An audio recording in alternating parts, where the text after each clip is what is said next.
प्रणाम गुरुदेव। मैं गायत्री कामत और मेरा ये प्रश्न है आपसे कि इस जो पीरियड चल रहा है लॉकडाउन का, इसमें मुझे लगता है कि हम सबकी जो नेगेटिव जो थिंकिंग है वो बहुत ज़्यादा बढ़ गई है गुरुदेव। इसका कोई उपाय बताएं।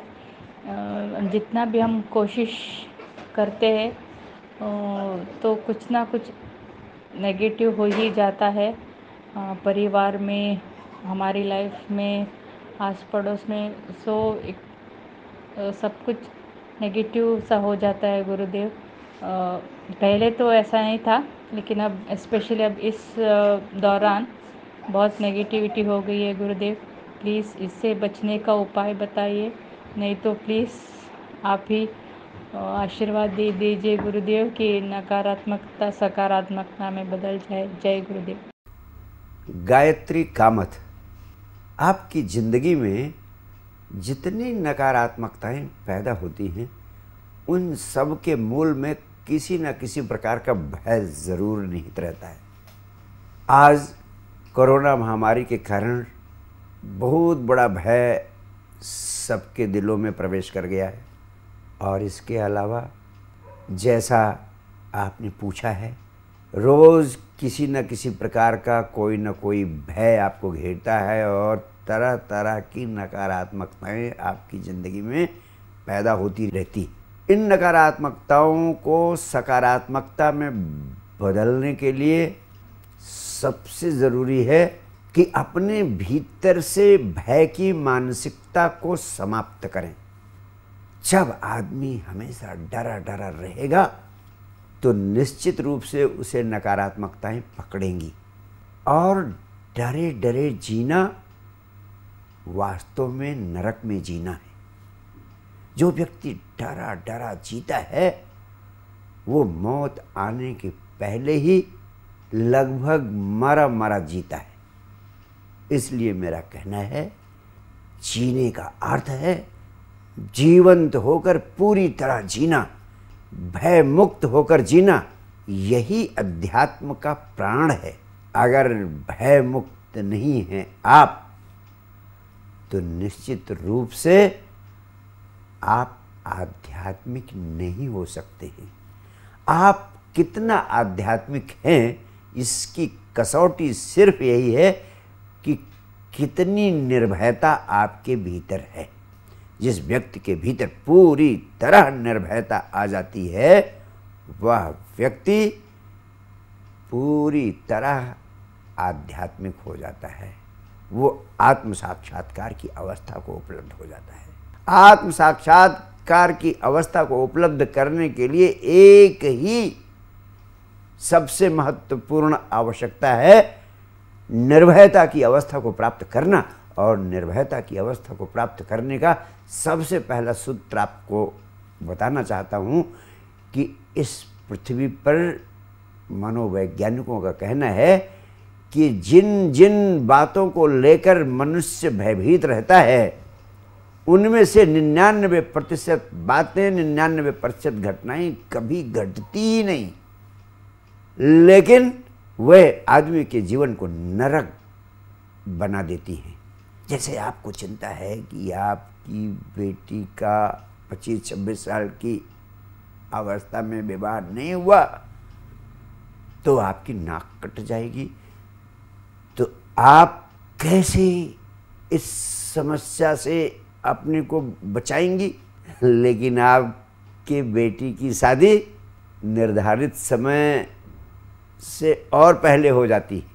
इसके बावजूद शादी होने तक का जो 4-6 साल का समय है वो आपका नरक में, चिंता में, तनाव में, भय में बीतता है। जो चीज़ें, जो घटनाएं कभी घटती नहीं, उनके कारण आप अपने इस अनमोल जीवन को भयभीत बना देते हैं और जिसके कारण तरह तरह की नकारात्मकताएं आपके जीवन में पैदा होती हैं। इसीलिए मैं कहता हूँ, जो व्यक्ति नकारात्मकता में जीता है, इसका सीधा अर्थ है कि वो भविष्य की कल्पनाएं ऐसी ऐसी कर रहा है जो नकारात्मक है, यानी वह व्यक्ति भविष्य की नकारात्मक कल्पनाओं के साथ एक हो गया है, तादाद में बना लिया है।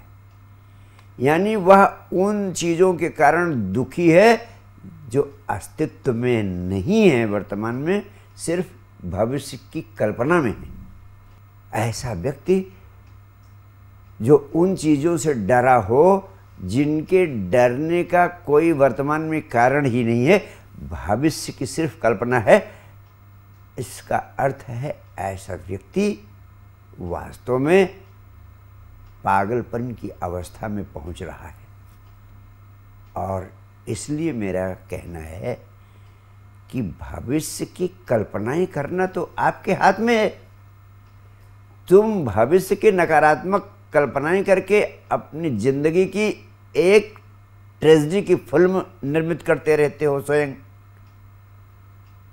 वो फिल्म बनाना तो आपके हाथ में ही है, इसलिए आप ट्रेजेडी की जगह कॉमेडी की फिल्म बनाना शुरू कर सकते हैं। मेरा कहना सिर्फ इतना है कि आपके हाथ में है, आप कॉमेडी की फिल्म बनाते हैं या ट्रेजेडी की। मैं सिर्फ यही कहना चाहता हूं, आप कॉमेडी की फिल्म बनाना शुरू करें। आप भविष्य की सुखद कल्पनाएं करें, प्रीतिकर कल्पनाएं करें। जो सोचते हैं आप, जो कल्पना करते हैं आप, वही होने लगता है। सोचना आपके अधिकार में है। एक कहावत है, cross the bridges when they come. नदी को पार करने की चिंता तभी सतानी चाहिए जब नदी सामने आ जाए। नदी सामने है नहीं और नदी को पार करने की चिंता, पुल की खोज आपके प्राणों में दौड़ने लगती है। और दूसरी बात आपसे कहना चाहता हूं, अगर कोई समस्या वर्तमान में है भी तो हमेशा ध्यान रखना, कोई चीज़ इस अस्तित्व में स्थायी नहीं है, परमानेंट नहीं है। चीज़ें आती हैं, लेकिन इसके पहले कि वह बहुत देर तक ठहर सके, उनकी विदाई भी शुरू हो जाती है।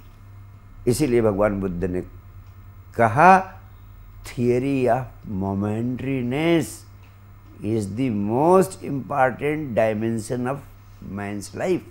यानी उन्होंने क्षणवाद का सिद्धांत दिया कि इस अस्तित्व में हर घटना क्षणिक। अगर महामारी अभी आई है तो समझ लेना महामारी के जाने का समय भी शुरू हो गया है। इससे डरने की ज़रूरत नहीं। दूसरी बात, इस कोरोना महामारी से तो इसलिए भी डरने की ज़रूरत नहीं क्योंकि कोरोना की बीमारी आपको तभी पकड़ सकती है जब आप किसी दूसरे व्यक्ति के संपर्क में जाएं। और ये ऐसा कृत्य है जिसे आप थोड़ी सी समझदारी अपनाएं, थोड़ा सा संयम अपनाएं, अपने को सुरक्षित रखें, उन नियमों का पालन करें जो आपको निरंतर शासन सरकार की ओर से दिए जा रहे हैं। उनका पालन करना बिल्कुल कठिन नहीं है। अगर आप उनका पालन भर कर लेते हैं तो आप इस महामारी से हमेशा के लिए बचे रहेंगे। कोई भी चीज़ डरने की है ही नहीं इन परिस्थितियों में। और मैंने कहा, भय अगर आदमी के भीतर भर जाता है तो उसको निकालने के लिए, उससे मुक्त होने के लिए मैंने बार बार कार्यक्रमों में ये संदेश दिया।